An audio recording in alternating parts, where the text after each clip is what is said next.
Hey everyone, Sky here to discuss The Good, The Bad, and The Ugly, starring Clint Eastwood, Lee Van Cleef, and Eli Wallach, and directed by Sergio Leone. Now, before I get into this review, I must say right now, I've seen it once and don't remember a thing except for the theme song. The one that I don't know if I can whistle this very well. Please forgive me for how bad I sound.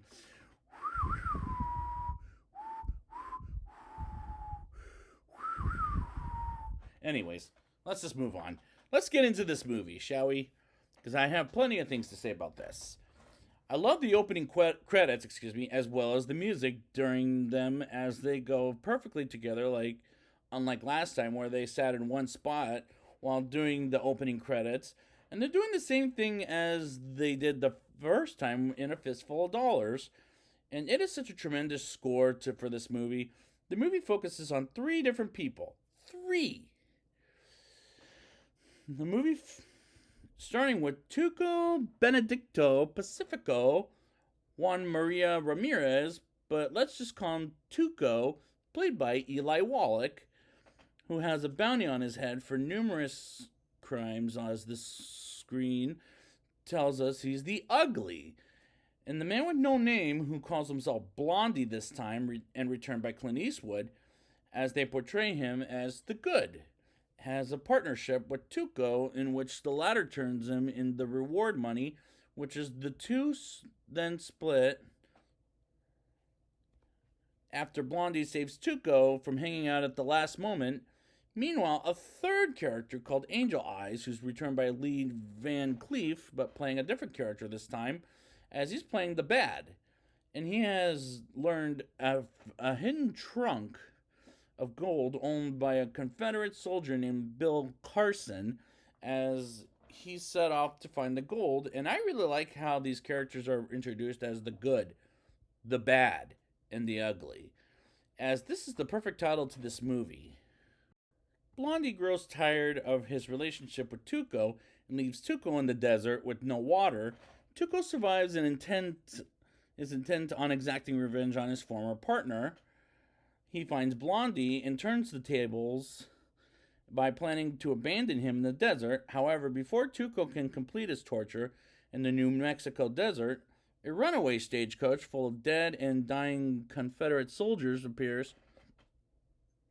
Bill Carson, the man with knowledge of the whereabouts of the gold, dying from thirst, persuades Tuco to get him a drink by disclosing the name of the graveyard where the loot is located. As Tuco goes for the water, Carson dies, but not before revealing the name on the grave to Blondie, which is brutal for Blondie to leave Tuco behind. But I really do like the gun shop scene, as Tuco doesn't miss his target, and we get to know him. And from that scene on, dressed in the uniforms on the dead soldiers, Tuco takes Blondie near death to a local Catholic mission run by his brother, a priest, while Blondie recovers. Tuco and his brother confront each other about the mistakes each other has made in life.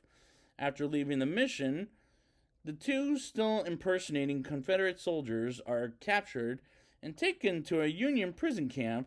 Angel Eyes has followed the trial of Bill Carson to the prison camp and is posing as a Union sergeant, which did feel kind of funny, but as a disguise, it's a good choice. And these scenes are terrific, as this is a great looking movie.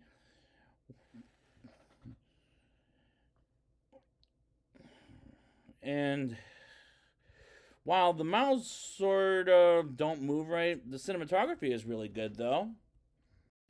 Angel Eyes and his colleague, Wallace, beat and torture Tuco until he reveals the location of the cemetery. When Angel Eyes learned that only Blondie knows the name, he changes tactics, which is an interesting choice. He proposes a partnership which felt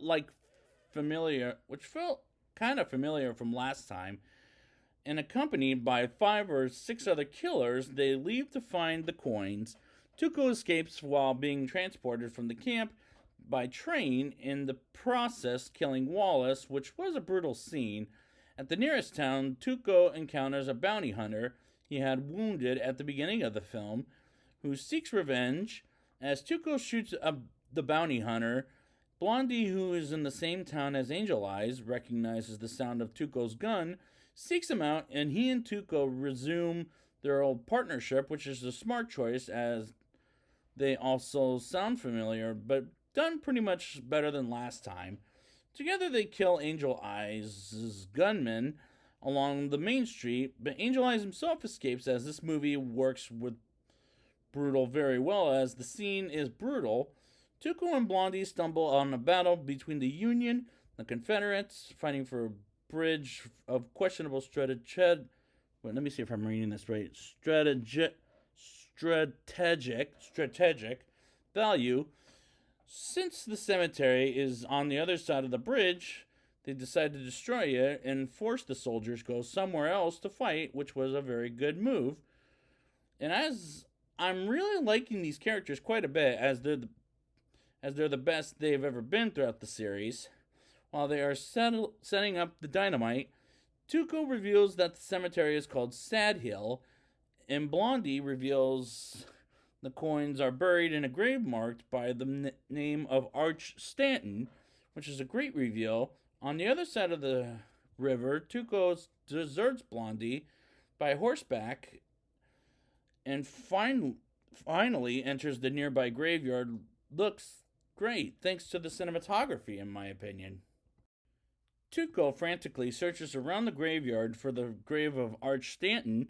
Eventually, Tuco finds it, but before he can begin dragging, he's held at gunpoint by Blondie, who in turn is held by gunpoint by Angel Eyes, who has finally caught up to both of them, which is a smart idea, as it is the good versus the bad versus the ugly.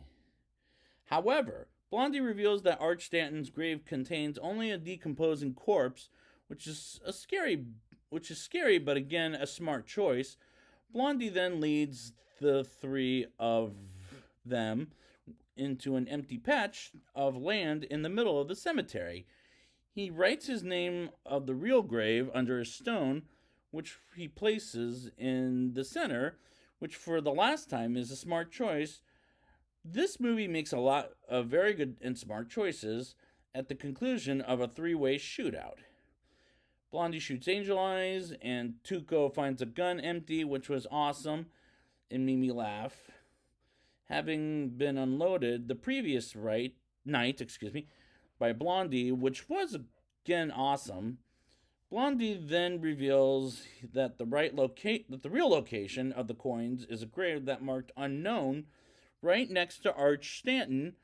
Tuco digs up the loot from the grave to find himself once again staring down at the barrel of Blondie's gun, who now holds a noose in his hand after placing Tuco into the noose, fastening it to a nearby tree and making Tuco stand on the unstable wooden cross of one of the graves. Blondie takes half of the coins and rides away while Tuco cries for help, which does feel like a Western, but it works so well in this movie. In a dramatic twist, Blondie turns around and to shoot the rape above Tuco's head, as he uses to do in their times of partnership, freeing him one last time, before running off as Tuco screams in rage, and the climax worked itself very well, and the way Sergio Leone films it worked very beautifully. Now it's time for the rating. I'll give this movie a 9.3 out of 10. This is the best in the Western genre, as I have yet to get to some John Wayne films. I really like the characters, as the title of this movie makes perfect sense. It makes smart and good choices throughout, and the cinematography was absolutely great looking, as this is a great looking movie that works absolutely beautifully as it is a very well made movie, and I look forward to watching this again on my future.